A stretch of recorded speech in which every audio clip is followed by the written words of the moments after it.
আসসালামু আলাইকুম বন্ধুরা, কেমন আছো তোমরা সবাই? আশা করছি তোমরা যে যেখানে আছো অনেক ভালো আছো। আলহামদুলিল্লাহ আমিও ভালো আছি। তো এই দেখো বন্ধুরা, তোমাদের দাদা ভাই ডালিম তুলতে এসছে। তো গাছে একটা মাত্র ডালিম ছিল, তোমাদেরকে দেখিয়েছিলাম এর আগের ভিডিওতে। তো তোমাদের দাদা ভাই বেশ কয়েকদিন ধরে বলছিল যে ডালিমটা তুলবো। তো ডালিমটা হচ্ছে অনেকটা কাঁচা ছিল।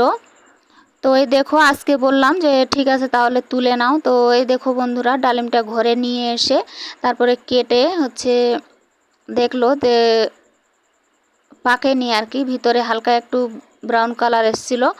তো আর কয়েকদিন থাকলে হয়তো লাল হয়ে যেত, পেকে যেত।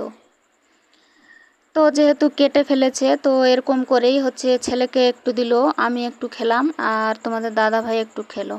তো এটা ছিল শুক্রবারের ভিডিও। তো এই দেখো ডালিম খেয়ে তারপরে হচ্ছে স্নান করে বাবা ছেলে মিলে মসজিদে গেছিলো নামাজ পড়তে। তো ছেলে তো আগেই বাড়িতে ঢুকে গেছে, আর এই দেখো তোমাদের দাদা ভাই হচ্ছে মসজিদে একটা লাউ দিয়েছিল কে যেন, তোমাদের দাদা ভাই লাউটা 10 টাকা দিয়ে কিনে নিয়ে এসছে।